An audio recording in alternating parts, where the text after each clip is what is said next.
Bonsoir, bonsoir, bonjour, c'est Congo News 24. Bande Konanga, comme toujours avant de commencer notre émission, nous disons merci à Dieu, nous disons merci à nos chers abonnés et téléspectateurs qui nous suivent partout dans le monde et en RDC. Bande Konanga, soyez les bienvenus. Alors, une chère téléspectateurs, on va commencer cette émission Bandeko en direct à Nord Kivu. Et pas wabi chiwewe akutaki na ba militaire nyonso Bandeko na Masisi. Bandeko après akokutana na Força EAC. Makambu ndenge babongisi pende nazomona nde bazosola. Do nazomona ke masuli ke bien. Bandeko eza somo. Alors boko yoka message ya chef d'état-major tangwangwe koki ayemsi bango ke boyawa po bobunda po na mboka azo souhaiter bango bonne chance pour leur démarrage ko salama o balubake si eyindi eza ya koyinda. Alors bande konanga tozala connecté boko mona chiwewe yemoko en personne azo loba na Nord Kivu na basoda. Alors toko développer mon émission là. Deuxième point, chers téléspectateurs, urgent, RDF M23 Nairobi pour les PDDRC. Tebsaki Bino ont rencontré Uhuru Kenyatta. Ba monete choix ezati ba kota na processus ya Nairobi.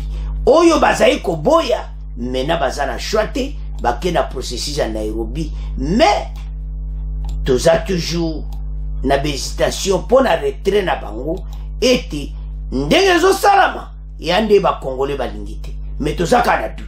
Alors bokoyoka bande ko rencontre wana bokoyoka ndeni mayele sili présent rwandais et moyen zate bakota kaka na PDDRC tozala connecté peut ko développer mon émission na biso bande ko émission na biso bandi et comité auto solo ensemble masolo ya mboka yebsa baninga nyonso se tango koki parce que lelo eza somo eza spécial parce que bandeko chiwewe na kata terrain na Nord Kivu aketi na Masisi ake kote nyonso basoda na biso bazali a souhaité bango bonne chance na suka boko yoka chiwewe bandeko.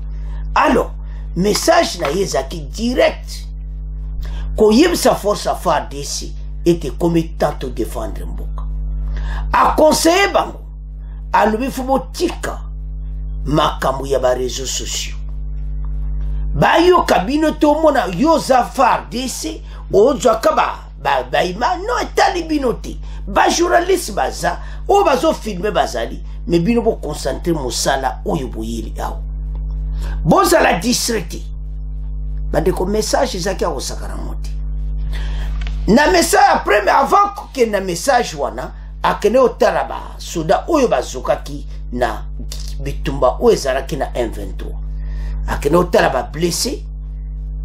Alors ayebisi bango ke nga kutu nga moko omonde batio libende nga pe na zana libende na salango 1 mois.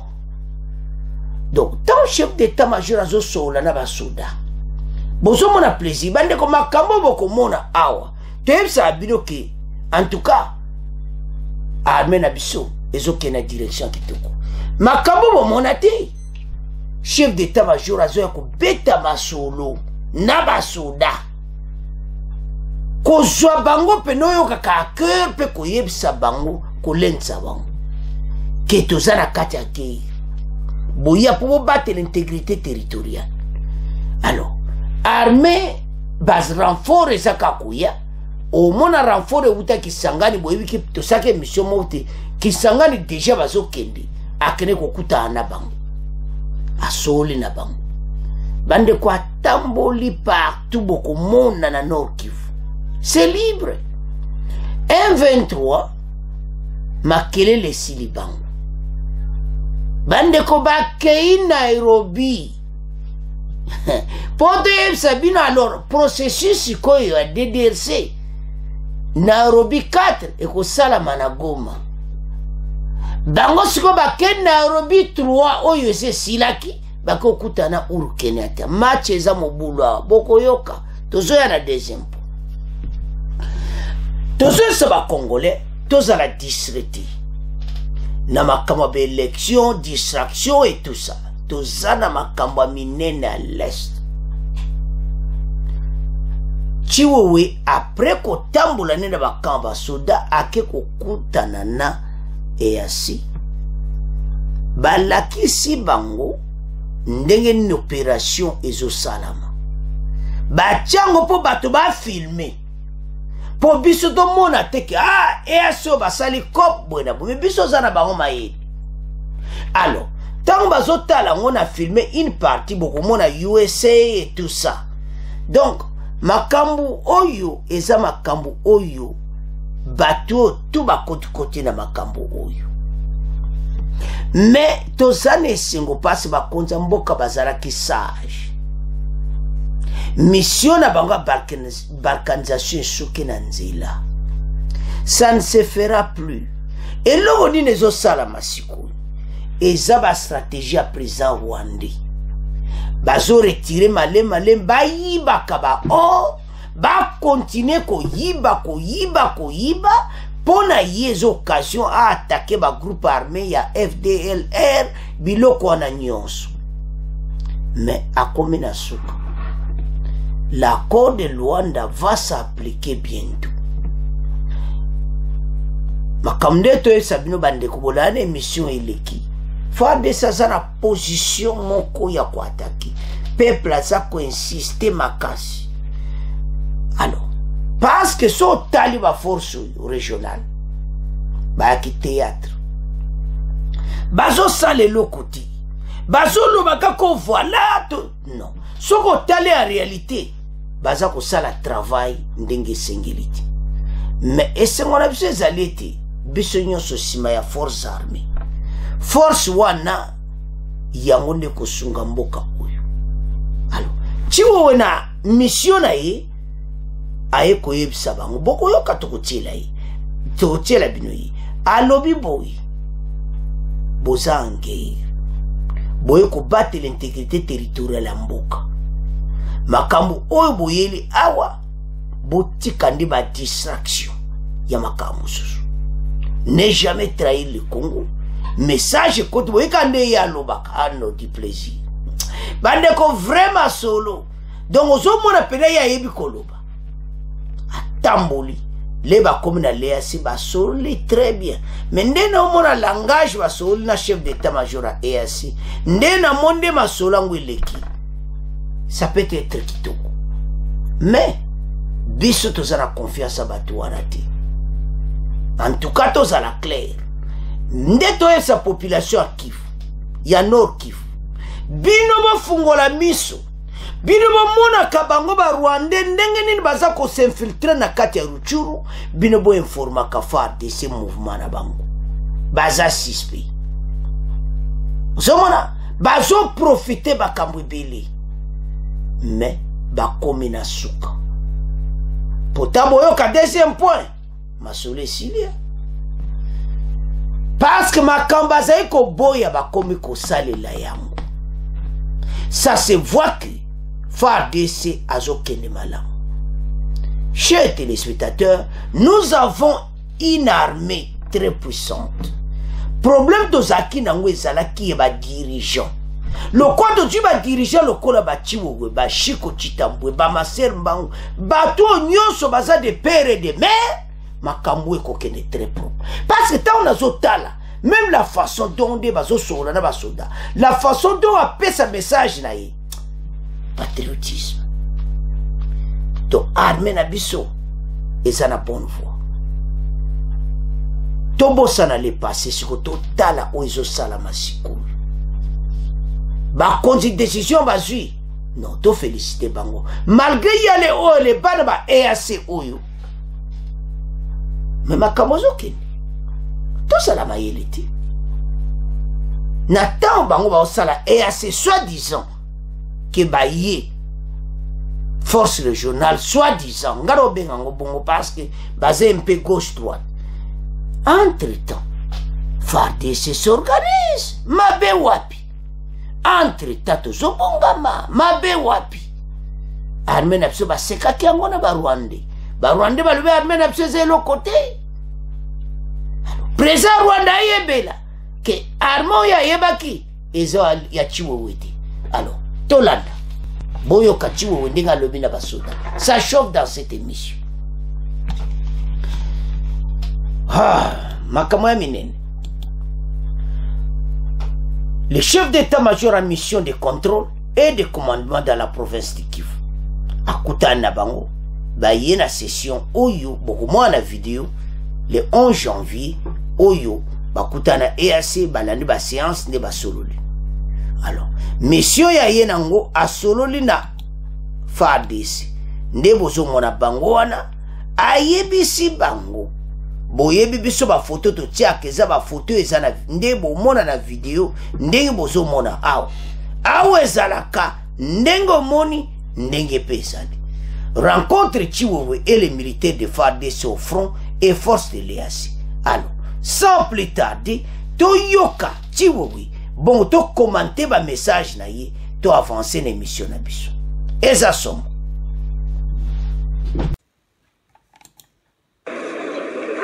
Poursuivant sa mission de commandement et de contrôle dans la province du Nord Kivu, le chef d'état-major général des FARDC s'est rendu ce mercredi 11 janvier 2023 à l'hôpital militaire d'Ikonkatindo à Goma pour une visite de réconfort aux blessés de guerre internés dans cet hôpital et a par la même occasion visité quelques épouses des militaires hospitalisés dans ces sites. Le lieutenant général Thio Esongé Sacristian a saisi ces moments pour un réarmement moral de ces vaillants combattants.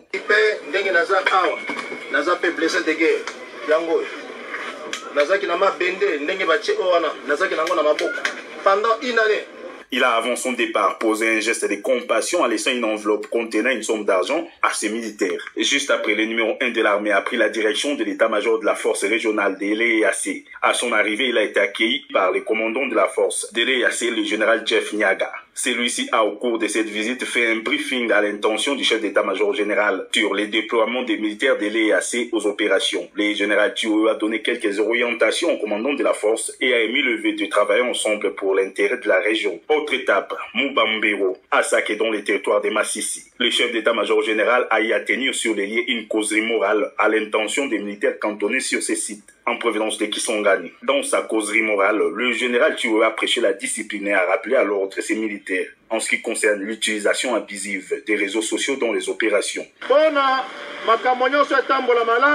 J'insiste beaucoup plus sur la discipline. La discipline. Makambo oyo tozomona des fois na opération ba militaire bozana ba téléphone na opération bokomi kozwa ba image ba réseaux sociaux eza. Dernière étape de sa série de visites, Kilimanioka, situé à 10 km de Kibumba dans le territoire de Niragongo, où le chef d'état-major général a inspecté les unités déployées sur les lieux. Dans le secteur opérationnel Kivu Sukula 2, sur la ligne des fronts, et aujourd'hui nous avons reçu une visite de marque. Donc le chef d'état-major général. Mesdames, Messieurs, bonjour. Le chef d'état-major des FARDC, le lieutenant-général Christian Chiwewe, poursuit son séjour de travail à Goma au Nord Kivu, où il est arrivé depuis mardi dernier. Le lendemain, le patron de l'armée a tenu une parade à Mubambiro, territoire de Massissi, 27 km à l'ouest de Goma. Accompagné des autorités militaires de la province, le général Chiwewe a appelé ses hommes de troupes à la discipline et surtout au respect du droit international humanitaire. On l'écoute dans cet extrait choisi par Denis Lukeso. Il est strictement interdit de confisquer les biens des populations. Ne maltraitez pas les civils parce qu'ils sont vos frères. Il faut les protéger. La mission des FARDC est de défendre l'intégrité du territoire national, ses frontières et protéger les populations et leurs biens. Il faut vraiment respecter le droit international humanitaire. Si tu prends un ennemi en otage, ne le maltraite pas. Conduis-le à l'état-major. Les autorités vont s'occuper de lui. Quand tu attrapes un ennemi, ne le tue pas, donne-lui à manger, administre-lui les soins s'il est malade, qu'il soit bien traité. Je vous souhaite bonne chance et gagnez cette guerre.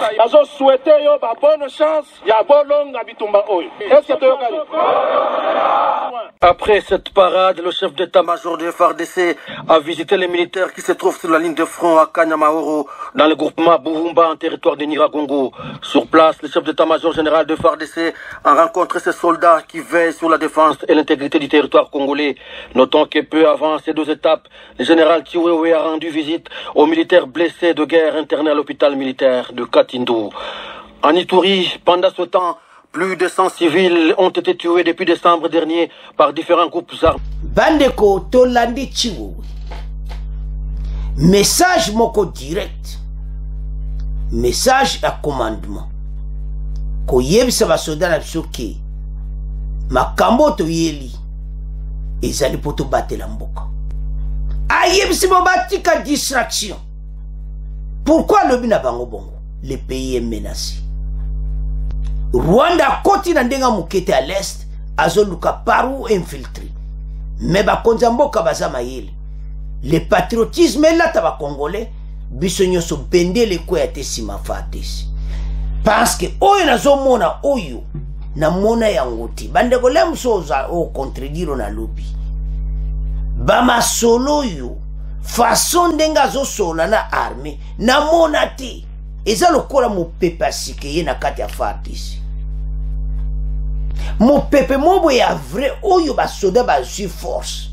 Basoda bazo ozomona même bo bazoki ande bolandi nde alandi mon place bazo pesa mba traitement mais du plaisir après du enveloppe apesi bango alobi omoni ngai nazala ipena ngo na sali un mois na libende na loboko c'est autant zolo un message on a qu'est-ce que ça fait au fond du cœur d'un soldat ça fait du bien c'est ça où il faut faire des saisons congolais toujours parcourir ba moment moko très difficile mais ba konza mboka ba résister na ba pression en ndenge na ndenge mais ba telemi na position wana ba Rwandais o nyonso bozoka armée rwandaise ba koti à l'est tout bazo sala ba yebi déjà que position FARDC bazo koma nango e kozala matata tika lere yango nde baza wana mayele sili bango bakonzi yango ya baforce yango ya M23 baza deja na makambo ya basanction ya CPI babomaki bato baliona baza nepa ya kokende te mena bakoti na DDRC 4 ya Nairobi ekosalama na Goma ekelisu na Nairobi ti alors bande koza somo siko soki totali la façon dont FARDC aza kokende tozomona ke ya empa bomoni bango na kati ya front bomona minduki a visité bango ti na kati ya front la force ya FARDC pour kalate biloko alikole kokitela bato na ndenga mokiti alors makambo tozoloba bakongole totelema ayebisi bango boye okangi ennemi to pesa kangi Rwandais ntango bagere kobanda non joye kosalema beti prisonnier de guerre memai ozomona azolakisa bango makambo wana o même bayekolaka azorapele bango atake chef d'état-major ntango okanga monguna ndeni okotraite ye prisonnier de guerre do makambo wana nyonso ezali pona armée oyo ekende liboso ezosala plaisir la façon dont ye azomema force armée. Le problème qui est là était biso tozwa temps mingi bato oyo toza na confiance na bango te armée rwandaise oyo bakoteli biso batuti oyo na o soi-disant le M23 bazara bango na Rutshuru bazoyenga yenga bazoyibaka biloko bazobukaka ba magasin. Je vais vous poser une question. Moto ayaka po avana na balkanisation abane soko yibaka biloko abuka kabandako, ba magasin, bricolage. Non. Ce sont des aventuriers, ba yebiki, baza déjà un échec, bazokine. Donc, nazo mona ngo ke bato yo esili na bango. Alors, bande ko tolandi message a chiwo. Armée za na direction malamu bisonde. Tozala bomoko pour l'unité ya mboka na biso. C'est à ce point, tokomotika premier point, tokomoke na deuxième point. Bande ko mayele sili 1-23. Na PDDRCO, wow. Bandeko, batiaki makelele. Balobio bango, me batiaki, sikoyo bango wana. Baskei Nairobi. Bakokutana na Uhuru Kenyatta ndenge nde ba groupe armé bakendeki. Toyebisa kibino. Balobete bandimi tokota na processus oyo ya Nairobi. Do Nairobi 4 bakozala wana na ba groupe armé. Makambo za minene. Me bazai kolinga PDDRCT. Tosala nzela mususu te. Pande au moins place ba kwese bango. Bango bazaki ni ndeka ka foto bunda to bunda le mbamoko armée na biso moyen de ya tale président Fatia Obenga bango tête à tête ba négocier. Nde basalaki na 2013 na ex-président Joseph Kabila. Match simbiti. Fachi kaka bouton kaka. Fachi abina ko négocier na bino te boza ba terroriste. Nde bozo boma batu bokende na PDDRC parce que kuna elon bazo boya PDDRC. Et kozala triage. Bakoyeba bango nana za congolais nana za congolais te. Et puis ba grade wa bazo lukana na kati ya PDDRC mibeko si katami na Assemblée nationale. Mboso basi ba voter loi. Mutu mota uta na groupe armé akoko kota liso na FARDC. Do ba kokota te. Situation na bango zo koma pire ya kosakana te. Alors, bango balubi ki ba grade na mo ba uta na ngo ba yokota kuna kopo wana mbele banda lelo abuo pia. Le 1-23 ba se replié ba koti mokila. Mais tokeba. Président Rwanda za kote wana tokeba na batu oyo. Bazo pesa ide ke ba koti ba ke Nairobi, mais on ne sait pas. Mais bisa to doba oyo tokotanga. Ce qui tozo tala mayere na bango, bazo linga ba koti na nini après wana, voilà tout ça entre-temps. Mais beko ezaki bango il faut ba quitter ba territoire nyonso. Mais ndenge bazo quitter malembe pi baza toujours éparpillé na Nord Kivu. Ils ont payé sa propriété. Ils ont bimisa bango nyonso na ba force régionale mystique. Obalo bakala doute. Parce que peuple azo mona bango. Peuple a boko zonga na Kibumba. Peuple a boko zonga na Rumangabo timo koloba komona FARDC. Et je suis sûr, ma solo oyo, chiwo wa solo lina force EAC. Tokomona kalate. Force na biso na kati ya Kibumba, force na biso na kati ya Rumangabo. Makambo efe sila complètement. Mayela président Rwandais sili. Akomi koloba oyo wana na oyo wana baza ne pa ya kokendeti. Alors, lelo boko yoka ndenge nini bake komi kitisa. Batu bazalaki boy 1-23 ha. Boyoka ngwa na kati ya Nairobi oh processus 4. Ozomona mayele siri bango to bakonza mboka bayibi. C'est pour ça qu'ils ont résisté jusqu'à Koboya Kosolo la bango. Parce que bango balinga qui procession basaki na ex-président Kabila 2013-2014 baya nango epa mokonzi ya mboka. Président Félix alobi non, ce sont des terroristes. D'abord les dossiers à la CPI ndenge bazawa bazo kena mikumba makila batu oyo babumaki na Kishishi. Alors maintenant processus wekendeni bwande otoko développer pe toko tanga to comprendre ndeni ni bato yo match na bango zo kende ndenge nini watu kuzana ide ba Congolais nyonso to tanga poto yeba ba ke Nairobi après wana Nairobi 4 za wapi na Goma oyo na ba force ya ba groupe armé nyonso bakozana mais bango pe na groupe armé pe ezobelati. Avance.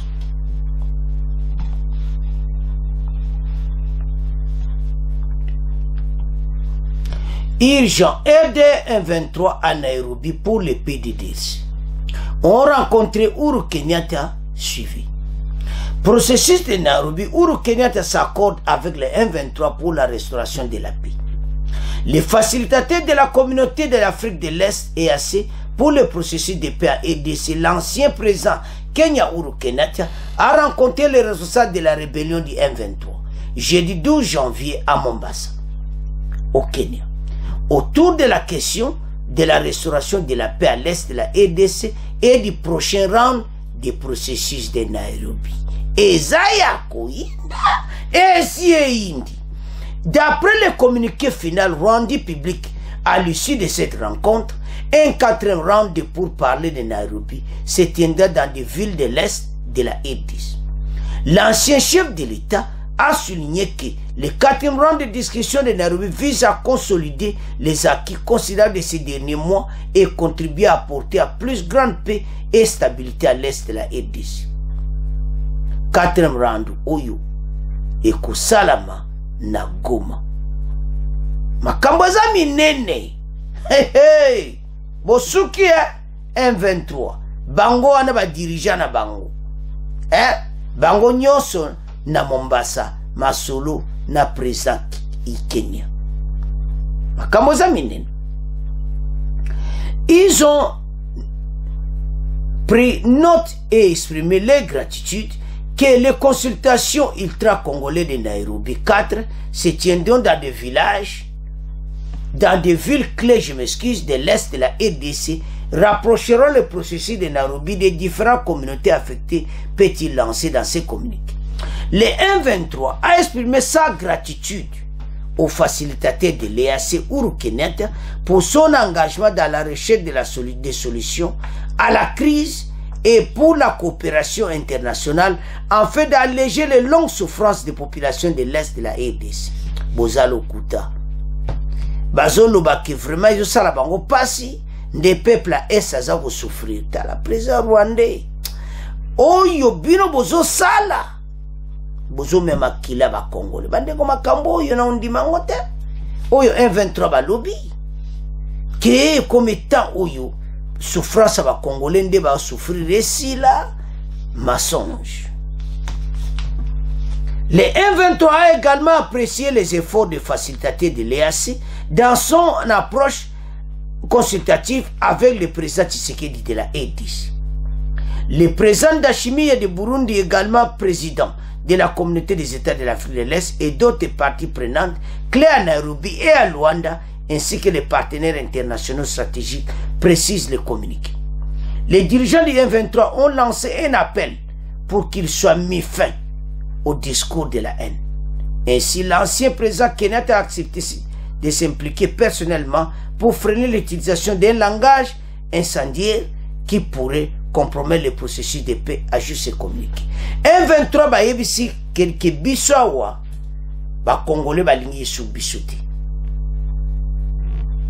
Bato nyonso bazana face ba tuti na RDC onde bazolo bawana ke discours à haine et comme na makasi na RDC. Maintenant na luki yango bino moko batu luki yango.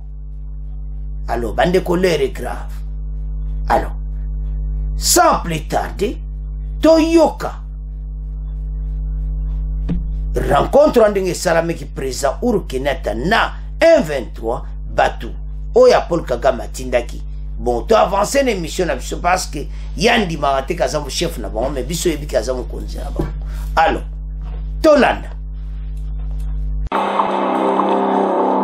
Mesdames, Messieurs, bonjour. Processus de Nairobi, le facilitateur de l'EAC pour le processus de paix en RDC, l'ancien président Kenya Uhuru Kenyatta a rencontré les responsables de la rébellion du M23 hier jeudi à Mombasa au Kenya. L'ancien président kenyan a également annoncé une nouvelle session de pourparlers intercongolais à Nairobi au Kenya pour le mois de février prochain sous l'égide de la communauté des pays de l'Afrique de l'Est. Les dirigeants du M23 ont réaffirmé la volonté de poursuivre un retrait ordonné et de respecter les cessez-le-feu strict. Sifa Maguru pour plus de détails. D'après le communiqué final rendu public hier soir, après la rencontre entre Uhuru Kenyatta et les responsables du M23, l'ancien chef d'État kenyan a souligné que le 4e round des discussions vise à consolider les acquis considérables des derniers mois et contribuera à apporter une plus grande paix et stabilité dans l'est de la RDC.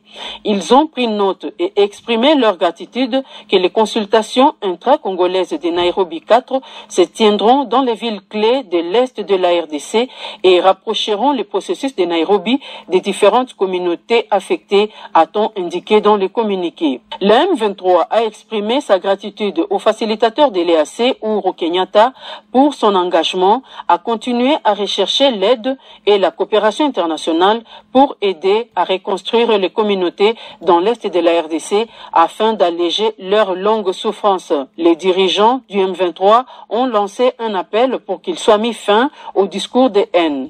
Ainsi, l'ancien président du Kenya a accepté de s'impliquer personnellement pour freiner l'utilisation d'un langage incendiaire qui pourrait compromettre le processus de paix, ajoute ce communiqué. Goma, Sifa Maguru. Bande kotolandi biso nyonso bakutani balobi ke bazana posa ete bakota na processus ya Nairobi. Est-ce que les affaires parce que bon so ali ka tokondi mamba mote président Uhuru Kenyatta fa ke bana batu totala ba ke déjà Nairobi ba sali empa ba sololi nae mena totala ndene koleka na Goma bango pe ba kozala wana na Goma na ba groupe armé o mo plan ba ozala free parce ba ko traiter bango nyonso ndemo na ba groupe armé do différence ezati ndenge ba ko mema bango na PDDRC baba no futa bango so mo alarme obo mbongo ba pesi na ba américain ba union européenne tout ça moi salaire baba no pesa mo na PDDRC pour ba aider bango ba rétablir vie et ça là bango passé pour na bango peut-être ils ont quoi l'humiliation mais il fallait ka ba salam bango ba humilier biso trop mais lelo bazaki boyi na kati ya PDDRC oh ba continue possible bande ko jota na yo benda phone benda yango tanga ngo bieto ya kana information pour Congolais comprendre ce qui se passe pour to boya ba message ou ya lokuta ou le kaka côté. Alors maintenant ba kutana président Uhuru Kenyatta ba le peuple congolais a souffert mingi comme tant peuple congolais a souffert surtout mais je n'ai pas accepté cette parole. Si vous saviez ça, pourquoi les tuer les Congolais qui bomba qui cherchent partout? Vous sabatez ma pays. Boye si président Kenyatta ene koti mingi balin suba tuti Rwanda tena APC. Mais ça ene mona alukiamo. Et ça bino. Des tueries partout. Talaba Rumangabo peuple boko zonga kibwa zonga te tia ko mona FARDC ba ombazonga. Ah, population congolaise, merci. Bozama eli, botimbeli bango. Alors, namakabo nyonso. Sokozotala. Lelo bandimi ba kota na processus ya PDDRC. C'est qu'il y a un problème. Ma yele la bango pe bani ko sila nde bazo luka partout où aller. E bande ko bazana dossier mo munene. Ya to esa ba congolais ke tala tanto zanango. Bato to yoki wana nde processus wana bakoti na processus ya PDDRC mais on laksa ke bateau basili mais langage ya moso tozwi yango tozala mayele mokonzi na bango wana asuka na basage na ye me asuki mpe na bakonzi na biso bazali koresiste une négociation directe na Fachi eza te. On ne peut pas négocier avec les 23 sont des terroristes. Maintenant, le bon bazo sala pour le moment au Nord Kivu. Parce qu'il y a des doléances à la Congolais. Que FARDC va attaquer bateau Babimanoki, va appliquer accord à Luanda. Il y a un tio qui est qu'on a pas na kobongsa makambo. Maintenant, bango bazo se retire. Président Uhuru Kenyatta bazo se retire. Mais ça attend. Ce qui complète ça pour bayiba minera va baya kolongwa mais très dangereux. Tu es bien bazo me matera mboka na biso. Tu es bilo bazo kotsa tena bazo occupé. Mais là c'est très important. Et FARDC fa kena ba place au bango bazalaki. Rumangabo Kibumba place ba bazo longwa FARDC fa kena ko remplacer bango. Yamba zo tinda ba force bolandi chiwe wana premier point ndenga soli na basuda bo monde batondi plein na Masisi dotoza plein ko sakanati ano makambo yo eza minene bato ba yebike armée to komi nango ba moni déjà flash que armée na biso komi organisé pour le moment ezo ba yebela ki wana ti babita tona chote to kota kaka na PDDRC nde makamu PDDRC boyo kawara bande ko ezali mutu akota kisamba abimi baluka ba intégrer na kati ya communauté ezate ki akota service militaire non parlement c'est akata écoute donc nde bazama yele si bon ba linga ba comme ba généraux na kata FARDC ba affaiblir l'armée na biso nde basalaka na 2013-2014 quand les mêmes bango ba yesu ko seka biso ke tozaka na armée makasi te te ko batela territoire te mena mayele na bango esili ano bande ko tontolo baboyi ke dossier oyo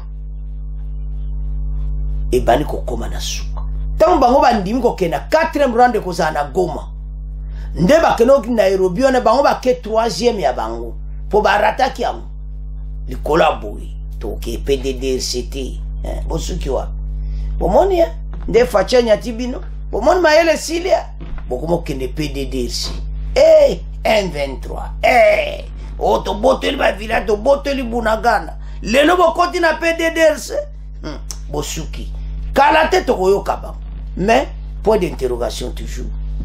Mais ndenge tolandi wana nazomona penaki ba esi président Uhuru Kenyatta ki bakoti nango baya mais yeba kele ba ko 4e round ko zala moto po bango na ba groupe armé ba yokana ati ba groupe armé ba kondi ba ko zala ko la vote place bango ba ko kota mai ba groupe ya armé na ba kondi ma ba keda PDDRC bango pe ba koti sans condition. Alors bande konangai c'est à ce point de comment clôturer mission Nabiso. Bon, continuez à s'abonner massivement. Au revoir. À la prochaine.